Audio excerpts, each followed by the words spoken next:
What's up today, everybody? This is time to start on week 8 of Calm My Anxious Heart. And it's an exciting week. I get to go visit George this week. We've made it through 7 weeks now of being apart, which is tough, but we're doing it. And we're doing okay. And we get to see each other later on this week because Thursday is Veterans Day, so remember to thank a veteran on Thursday for me. Chapter 8 is called Worry is Like a Rocking Chair. She says, worry is like a rocking chair. It will give you something to do, but it won't get you anywhere. Which is very true. Very true. It won't get you anywhere. Won't get you any farther into tomorrow than you already are. Won't take you into the past. It's interesting, she mentioned here about defining worry and anxiety specifically. Worry as opposed to anxiety, because there is a difference, especially in the mental health world. She says, every woman I know has, at one point or another, struggled with anxiety. I have friends who have experienced anxiety attacks due to a chemical imbalance in their brains and must be on medication to control their anxiety. This is a physical problem over which they have little control. This is not the kind of anxiety to which I am referring in this chapter. I'm talking about the everyday worry we allow to control our lives. So I am definitely thankful and appreciative for that definition of anxiety, because that is me, the part with the chemical imbalance and the problem that I have very little control over. But she talks about anxiety and worry dividing and distracting our soul from the truth. And,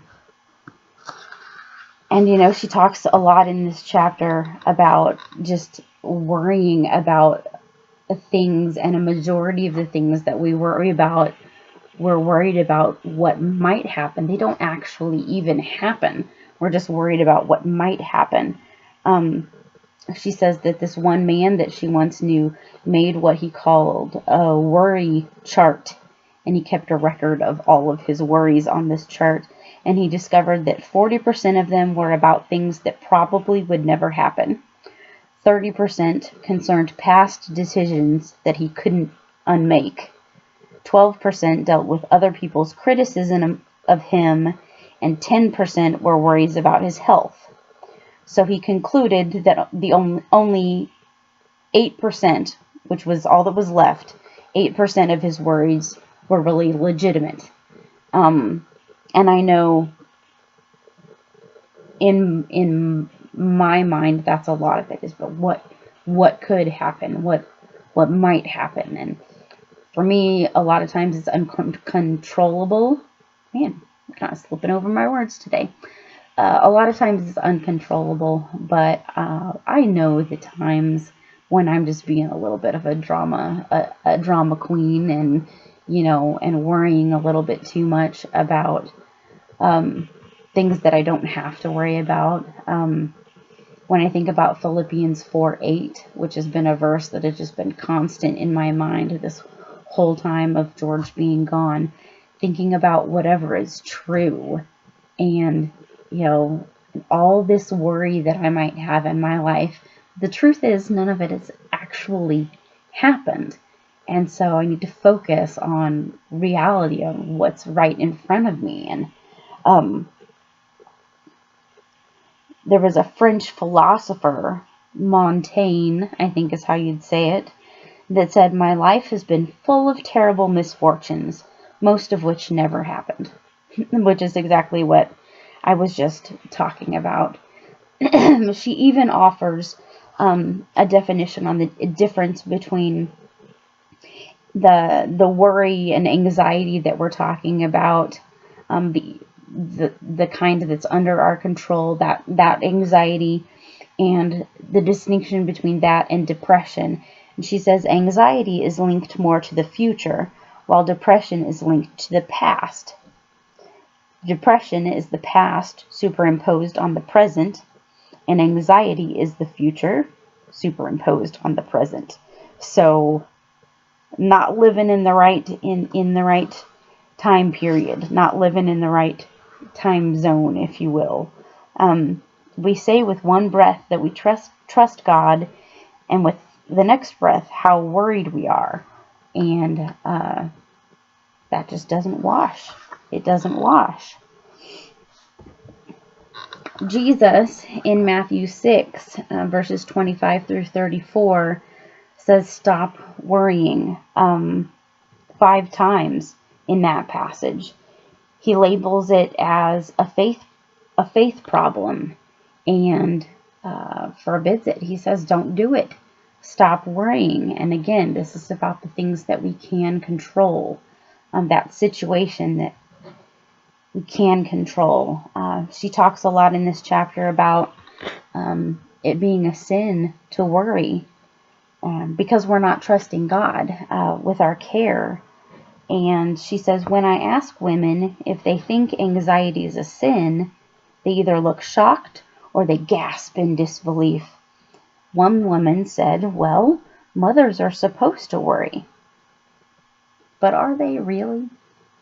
Are we supposed to worry about the people we care about? Or are we supposed to trust them into God's hands? And right now, having to do that with George, and having a lot of family that's far away, I always think about stuff like that, you know.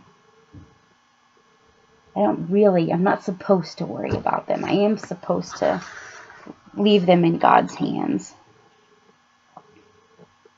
So Peter, in 1 Peter 5, verses 6 through 7, he says, humble yourselves, therefore, under God's mighty hand, that he may lift you up in due time. Cast all your anxiety on him, because he cares for you. This guy, Peter, who was a fisherman before he became a fisher of men, knew what it was like to cast out into the water. And he's just saying, throw the whole weight of your anxiety on Jesus, because you're his personal concern, is what she writes here. Throw the whole weight of your anxiety on him, because you are of his personal concern. And first, what you need to remember is that in verse 6 it says, humble yourselves under God's mighty hand. So this casting does require humility. And that's what needs to happen first before we can really cast it all on him. She mentions something in this chapter about doing something visible to encourage you to trust God, whether it's like having a box to write your anxieties on and put little pieces of paper in the box and shove it away.